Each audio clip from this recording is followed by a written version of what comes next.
வாழ துடிக்கிறோம், ஒரு சொல்லிற்காக வாழ்வையே முடிக்கிறோம். சில சொற்களுக்காக போர் தொடுக்கிறோம், சில சொற்களுக்காக போர் தொடுக்கிறோம், சில சொற்களுக்காக போரை முடிக்கிறோம். சொல்லப்படாத ஒரு சொல்லுக்காக ஏங்கி தவிக்கிறோம், சொல்லப்படாத ஒரு சொல்லுக்காக ஏங்கி தவிக்கிறோம்.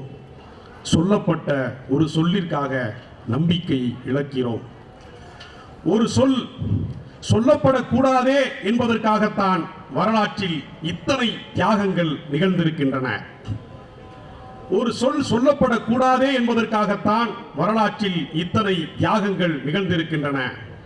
சொற்களின் பாலத்தை கடந்துதான் கடவுளையும் சைத்தானையும் சந்திக்க நேர்கிறது. சொற்கள் அரூப வடிவிலான ஆயுதங்கள், சொற்கள் அரூப வடிவிலான ஆயுதங்கள்.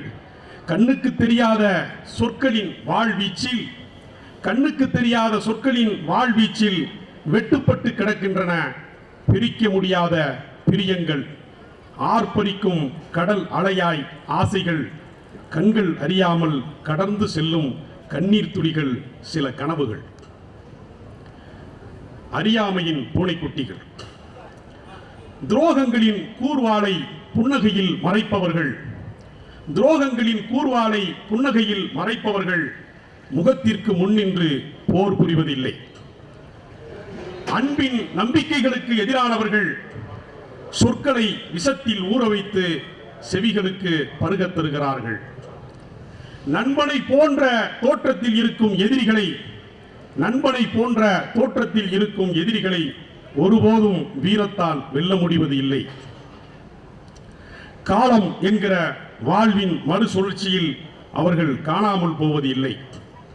கண்களுக்கும் இமைகளுக்குமான இடைவெளியில், கண்களுக்கும் இமைகளுக்குமான இடைவெளியில் அவர்கள் தூக்கத்தைப் போல தொடர்ந்து வருகிறார்கள். மனம் என்னும் பாத்திரத்தில் நிரம்பாமல் வெற்றிடத்தில் வசிக்கிற காற்றைப் போல காணாத போதும் அவர்கள் நம்மில் கலந்திருக்கிறார்கள். பாலத்திற்கு அடியில் ஓடும் நதி வெள்ளம் அல்ல அவர்கள். பாதையை கடக்க தவறிய தருணத்தில் நேர்ந்த எதிர்பாராத விபத்துக்கள்.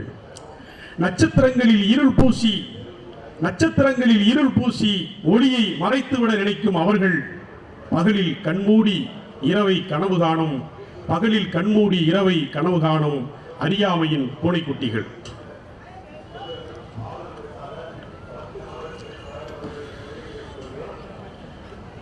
நட்சத்திரங்களின் ஒளி சொற்களால் பூக்களின் இதழ்களில், நட்சத்திரங்களின் ஒளி சொற்களால் பூக்களின் இதழ்களில் காற்றின் பாடல்களுக்கு கையொப்பம் இட வந்தேன். என்னை கணித பாடத்தை மனப்பாடம் செய்ய சொல்லி கட்டாயப்படுத்தாதீர்கள். கொட்டும் அறிவுகளில், வற்றாத ஜீவ நதிகளின் அடர்ந்த காட்டின் பேர் அமைதியில் தனித்திருக்க வந்த இயற்கையின் யாசகன் நான். என்னை செல்வந்தர்களிடம் கையேந்தி நிற்கச் சொல்லி காயப்படுத்தாதீர்கள். ஒரு பறவையை போல பூமியை தரிசிக்க வந்த யாத்திரிகன் நான். குடும்பம், சாதி, மதம் ஆகிய கூண்டுகளில் சிறை பிடிக்க வேண்டி என் சிறகுகளை வெட்டிவிடாதீர்கள். என் வண்ணங்கள் பிடிக்கவில்லை என்றால் விலகிச் செல்லுங்கள். உங்களின் சாயத்தை என் மீது பூசி செல்லாதீர்கள். பெருமழை காத்திருக்கிறது, வண்ணங்கள் களைத்திடும் வாழ்க்கை ஒரு வானவில். பூட்டி வைத்த ஆபரணங்களுக்காக நீங்கள் விழித்திருங்கள், பூட்டி வைத்த ஆபரணங்களுக்காக நீங்கள் விழித்திருங்கள். ஒரு நாடோடியின் ரசனை மிக்க ராத்திரியை போல, ஒரு நாடோடியின் ரசனை மிகுந்த ராத்திரியை போல மிஞ்சி இருக்கும் இந்த வாழ்க்கை எனக்கு போதும். மரணத்தின் வாழ்வை தினமும் வாழ்பவன், வாழ்வின் மரணத்தை என் மீது திணித்து விடாதீர்கள். பயணிக்காத கப்பலின் பாதுகாப்பு எனக்கு வேண்டாம். ஒரு புயலை கடந்து செல்லும் ஒரு கட்டுமரம் போல் வாழ்வேன். வேதங்களின் மந்திர சொற்களிலே, வேதங்களின் மந்திர சொற்களிலே சிறை வைக்கப்பட்ட உங்கள் இறைவன் எனக்கு வேண்டாம். தாய்மையின் சிறகுகளாய் கைகள் விரித்து காத்திருக்கும் காலத்தின் மடியில் சரணடைவேன். சுவடுகள் ஏதுமின்றி கரையும் ஒரு நொடி போதும் கடலிற்குள் காணாமல் போவேன். போலி மோதல் படுகொலைகளிலே கொல்லப்படுகிற எவரும், போலி மோதல் படுகொலைகளிலே கொல்லப்படும் எவரும் முதன்முறையாக மரணிப்பவர்கள் இல்லை. அவர்கள் ஏற்கனவே அவதூறுகளால் ஒரு முறை கொல்லப்பட்டிருக்கிறார்கள்.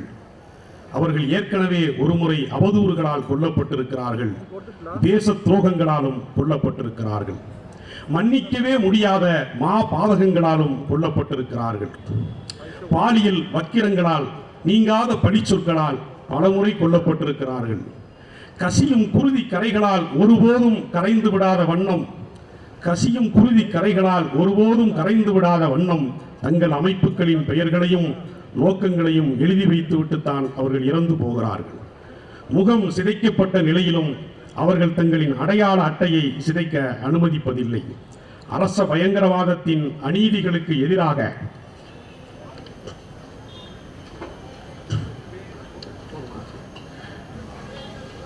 போலி மோதல் படுகொலைகளிலே கொல்லப்படும் எவரும் முதல் முறையாய் கொல்லப்படுவர்கள் இல்லை. அவர்கள் எப்போதும் அவதூறுகளால் ஏற்கனவே ஒரு முறை கொல்லப்பட்டிருக்கிறார்கள். நன்றி, வணக்கம்.